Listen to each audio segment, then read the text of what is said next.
The book appeared on a rainy afternoon in the corner of a dusty little shop that most people never noticed. Elias had wandered inside to escape the downpour, shaking water from his coat as the tiny bell over the door rang with a sound that felt oddly hollow. The air inside smelled of ink, paper, and something else, something ancient, like time itself.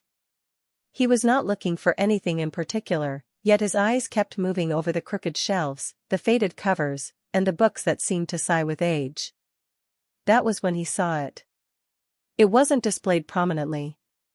It sat quietly, half hidden beneath a stack of forgotten tomes, its cover blackened like charred wood, with no title, no author, nothing but strange faint etchings that seemed to crawl and shift if one looked too long. Elias reached for it. The moment his fingers brushed the cover, a shock ran through him, not pain exactly, but a vibration that made his heart skip. He told himself it was just his imagination. Still, he pulled it free. The owner of the shop, an elderly man with pale eyes, appeared from behind the counter. He didn't speak at first, only stared at Elias holding the book. Then he whispered, almost too low to hear, "You shouldn't open it unless you're ready."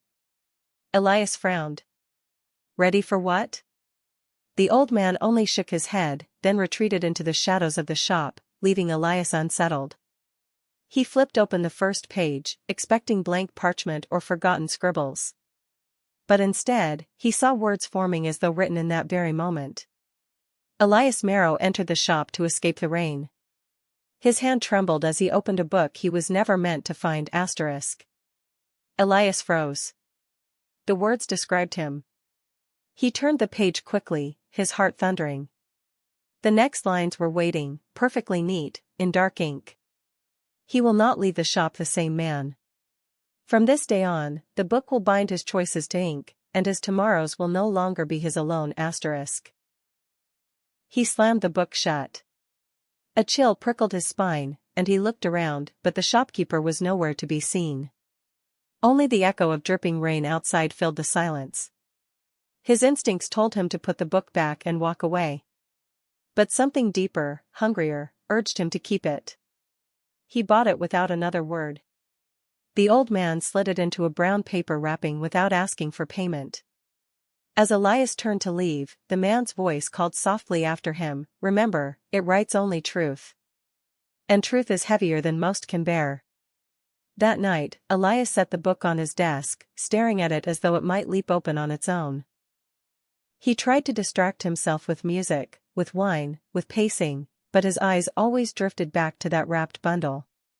At last, unable to resist, he unwrapped it again and opened to the first blank page after where he had stopped. And there it was, new ink, as though the book had been waiting. Elias Marrow will not sleep tonight. He will spend the long hours wrestling with a choice, whether to embrace the words or burn the book before it roots itself too deep into his life. Elias dropped the book as though it had burned him. His pulse hammered in his ears. It was impossible, no book could know his thoughts, his decisions, his fears. And yet, it was there, written plainly, unfolding before him. He picked it up again, flipping ahead. Each page was blank, save for the faint shimmer of lines that looked like they wanted to be written but had not yet formed. Only the first few pages carried words. That was when he realized, this book did not record his past. It predicted his future. The next morning, he told himself it was nonsense. A trick of suggestion, nothing more. He dressed for work, a gray suit and tie, ready to face another dull day at the insurance office. But when he passed the book, curiosity gnawed at him. He opened it once more. The ink glistened fresh, as though still wet. At precisely 9:17, Elias Marrow will spill coffee across the desk of his supervisor, Mr. Halden. The man will curse, his face red, and Elias will apologize profusely, but the damage will be done. The day will spiral downward from there.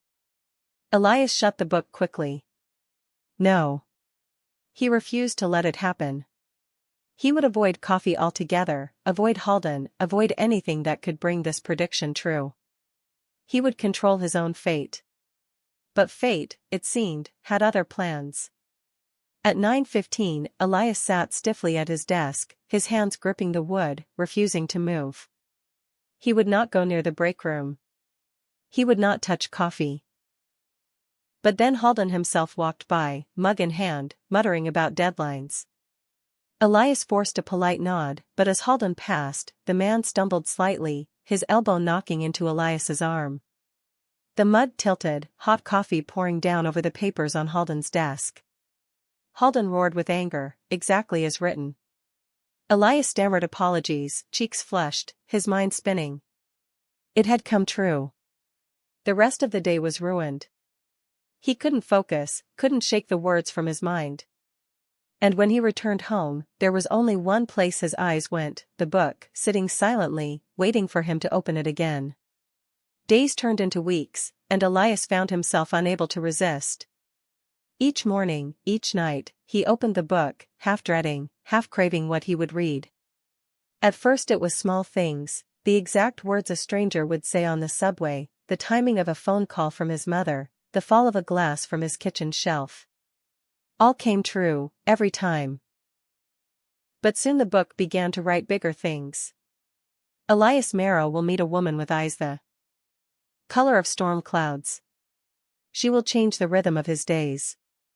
She will be both gift and curse. The next evening, in a cafe he rarely visited, Elias spilled his drink, again, coffee, onto the table of a young woman. She looked up at him with eyes gray and deep, like storm clouds. Her name was Leora. And from that moment, Elias understood that the book was not merely telling him the future. It was leading him toward it. Leora laughed when Elias apologized, brushing at her damp sleeve as though it didn't matter at all. "It's only coffee," she said, her voice carrying a calmness that disarmed him. Most people, he thought, would have been irritated. But she smiled at him as though he had done her a favor by interrupting her day. They began to talk. At first, Elias stumbled over his words, still shaken by the eerie certainty that the book had led him here. But Leora seemed to guide the conversation with effortless warmth. She told him she was a painter, that she lived in a loft filled with canvases that no one had seen. She confessed that she often felt unseen herself, though she spoke it with a kind of brave smile. Elias found himself leaning closer, wanting to hear more. By the time they parted ways that evening, he knew he couldn't let the connection slip. And he didn't need to. For when he returned home and opened the book, fresh ink already stretched across the page. Leora will not leave Elias's life easily. Their paths have been bound, and she will draw him further into the design of the book than he can yet imagine. His pulse quickened. Was it fate, destiny, or something darker? He didn't know. But he found himself visiting the cafe again the next day. And she was there. Waiting, almost as though she had known. Their friendship blossomed quickly. Leora was unlike anyone he had met, vivid, curious, unafraid of silence. She asked questions that startled him, questions no one at the office would ever dare ask. What did he want out of life? What did he fear most? What did he dream of, secretly, when no one was watching? Elias, who had spent years living in the gray routine of numbers and forms, found himself answering her honestly. Yet, all the while, the book remained. Each night it recorded what was to come, sometimes mundane, sometimes profound. And each time, Elias wrestled with whether to look. For the words were a burden. When he knew in advance what was to happen, he could not stop it. Every attempt to defy the ink only led him back to its truth. One evening, the book wrote. Leora will kiss Elias beneath the broken street lamp at the corner of Ash and Willow. He will taste salt on her lips, not from the rain but from tears she does not explain. Elias told himself he wouldn't go. He would stay home, close the curtains, bury the book. But at dusk, his feet betrayed him, carrying him toward Ash and Willow. And there she was, standing beneath the broken street lamp, her eyes shimmering with something unspoken. When she kissed him, he felt her tears, exactly as foretold. He held her close, but the weight of inevitability pressed down on him. He was no longer living his life. He was walking through pages already written. Days later, the book grew darker. The next entry read: Leora will tell Elias of the shadow that follows her. He will laugh at first, thinking it a metaphor, until the shadow takes form, and then he will not laugh again. Elias's hands trembled as he closed the book. He tried to ignore it, to push it away. But the words clung to him. When he saw Leora again, she looked restless, her gaze darting off into the corners of the room. Finally, in a hushed voice, she confessed. Elias, have you ever felt like something is following you? Something that isn't a person, but isn't nothing either? His chest tightened. The words in the book burned in his mind. He tried to dismiss it, forcing a smile. We all feel haunted sometimes. But Leora shook her head. No. This is different. I see it sometimes in reflections.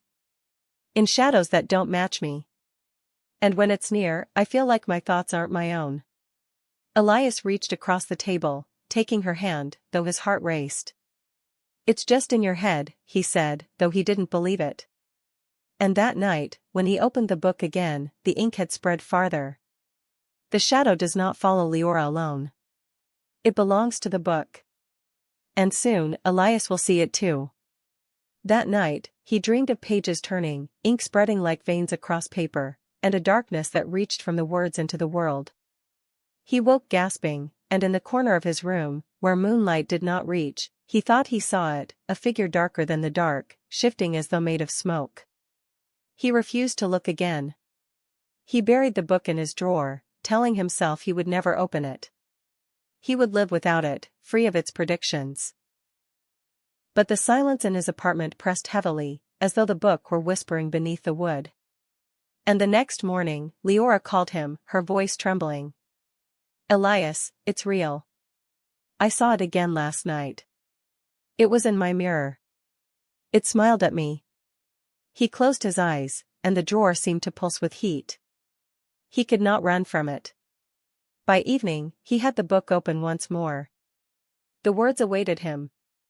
Elias Marrow and Leora are no longer readers. They are characters. And characters cannot choose the ending of their own story. He staggered back, the book slipping from his hands.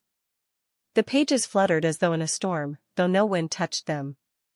Ink spilled across the paper, forming words too quickly for him to follow, as though the story were rushing ahead of him, writing faster than his life could keep up. When it stilled, one final line remained at the bottom of the page. The shadow has noticed Elias. Tonight, it will knock upon his door. His apartment was silent. He sat frozen, staring at the book, listening for any sound. For hours nothing came.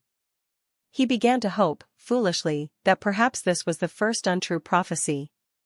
But then, just past midnight, 3 slow knocks echoed from his door. He didn't move. He didn't breathe. The knocks came again, heavier, as though the wood strained under them. And then he heard Leora's voice. Elias, it's me. Please. Open the door. His heart nearly tore itself from his chest.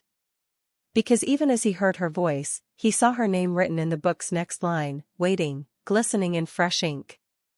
It is not Leora. Elias sat frozen on the edge of his bed, the book open before him, its ink glistening like fresh blood. The knock sounded again, gentler this time, and Leora's voice drifted through the wood.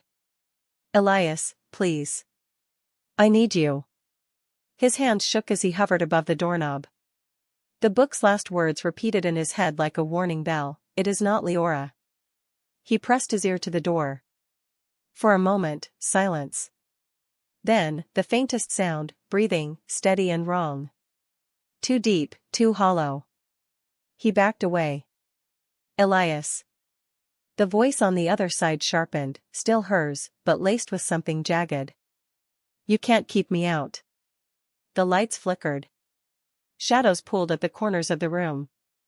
The book quivered on the desk, pages flipping on their own, faster and faster until they stopped on a fresh line of ink. He will open the door, because the story demands it. No, Elias whispered. Not this time. He grabbed the book, meaning to rip its pages, to tear them apart. But the moment he pulled, the paper resisted, tougher than leather. The ink writhed like worms, twisting into new lines. Characters cannot destroy the story. They can only obey it. The knocking ceased. The silence that followed was worse. Elias crept back to the door, his heart pounding. He dared to glance through the peephole. Leora stood there, hair damp, face pale. Her storm-colored eyes lifted toward him. For an instant, he believed. But then she smiled, too wide, too sharp, and her shadow behind her moved independently, stretching along the walls like a living thing. He staggered back, slamming his shoulder into the desk. The book tumbled to the floor, snapping shut with a sound like a heartbeat.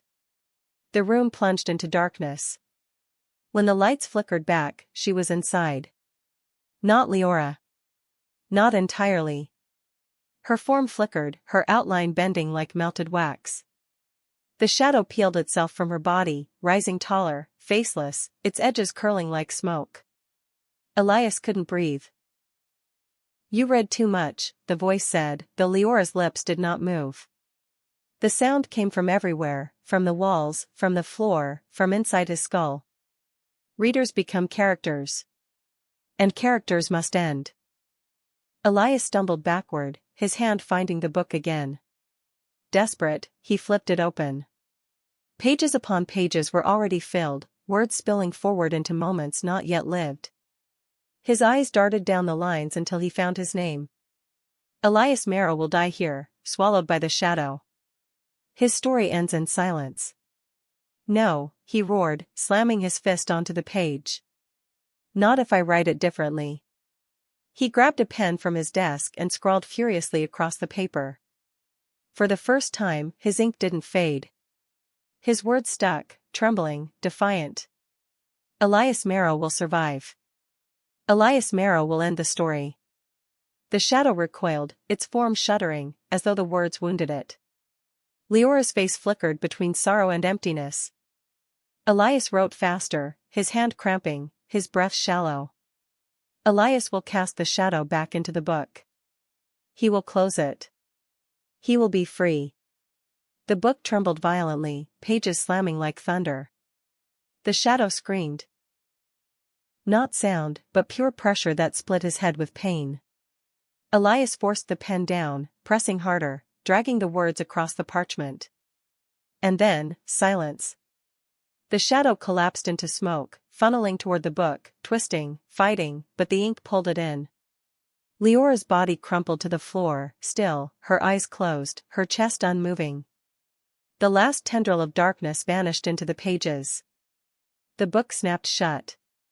Elias dropped to his knees, gasping, the pen falling from his hand. He stared at Leora's still form, tears filling his eyes. He shook her, begged her to wake, but she did not stir. He looked at the book, trembling, afraid to open it again. But slowly, with hands that would not steady, he lifted the cover. One final line of ink spread across the page. Elias Merrill survived. But stories do not end. They wait for the next reader. His vision blurred. The words twisted, reshaping themselves into new letters. And then he saw it. His own handwriting, the lines he had written, dissolving as though the book had swallowed even his rebellion. In its place, a new entry formed. Elias Merrill will carry the book into the world. Others will open it. Others will read. The shadow is never gone, it only changes its name. The book lay still. Leora's body remained unmoving. Outside, dawn began to creep through the blinds, casting weak light across the ruined room. Elias sat there, the book heavy in his lap, knowing what it meant. He had not destroyed it. He had only become its messenger. And somewhere, deep in the ink, the shadow smiled.